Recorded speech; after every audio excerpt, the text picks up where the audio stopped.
Hey guys, and welcome back to Wheels Forgotten here. Got our new used Toyota Landcruiser we just picked up today. Tow courtesy of AutoPro Automotive in Lexington Park, Maryland. Really excited about this one. Stay tuned. We'll get back with you here in a second once we get it offloaded. Check it out.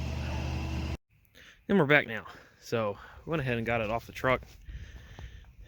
It has definitely grown some mold or algae or something.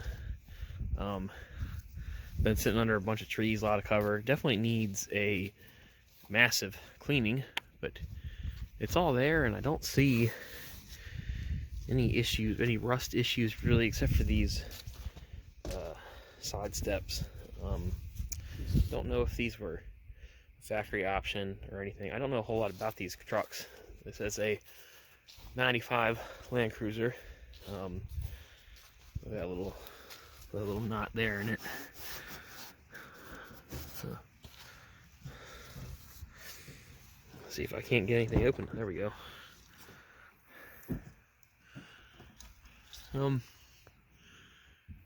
Yeah,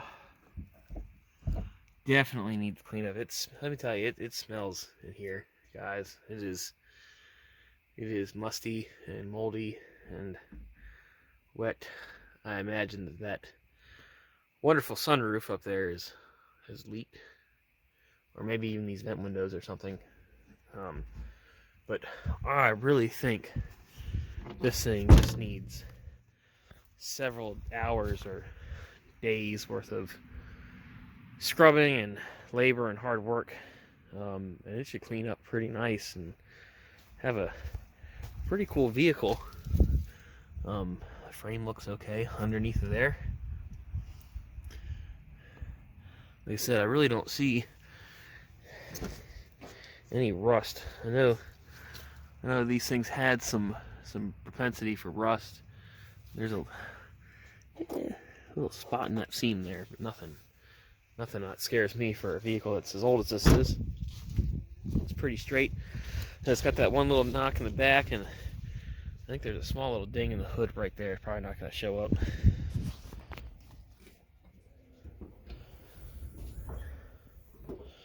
Under here we have the 4.5 liter straight six, fuel injected.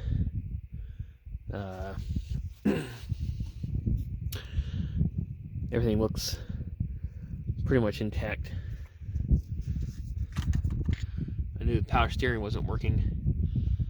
It doesn't look like there's really any fluid in there. Maybe we'll try putting some power steering fluid in it. See if it's leaking out of the hose, the pump, or the rack, or what the issue is.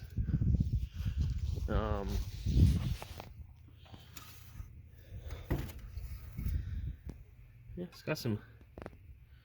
got oil in it. Actually, not even low. Doesn't even look bad.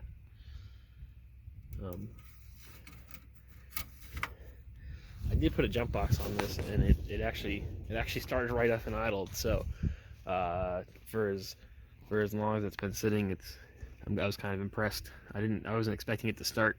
I just wanted to see if it turned over, and it fired right up. So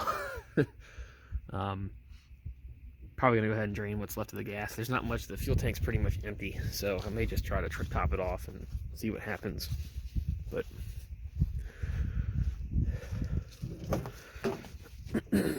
it has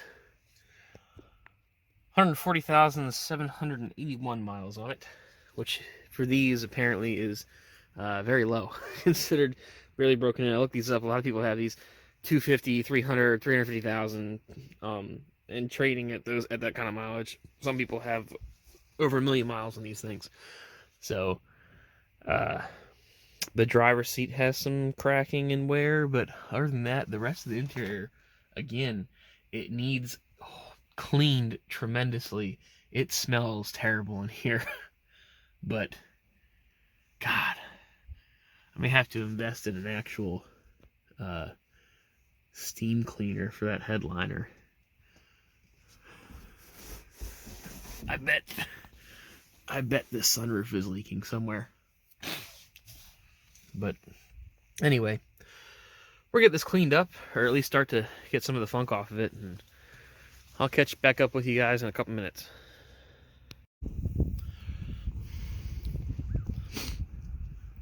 So went ahead and started scrubbing on this thing.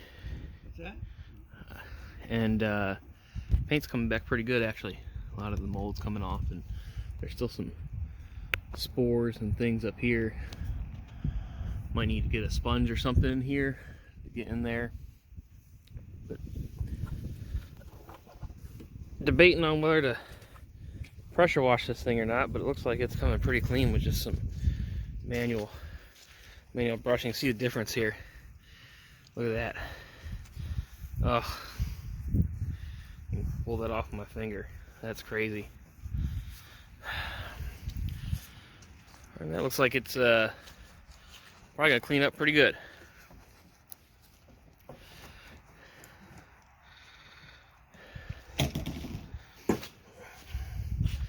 See if we can't. It's a balmy 41 degrees down here today.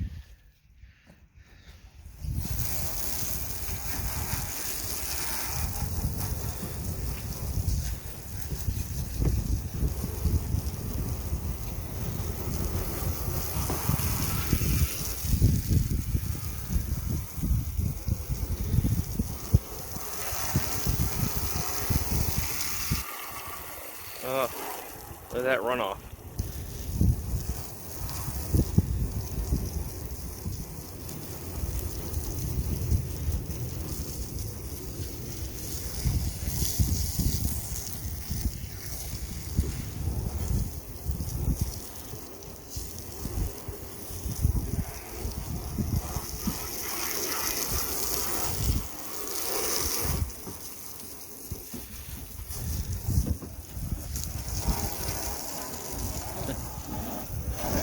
That's crazy.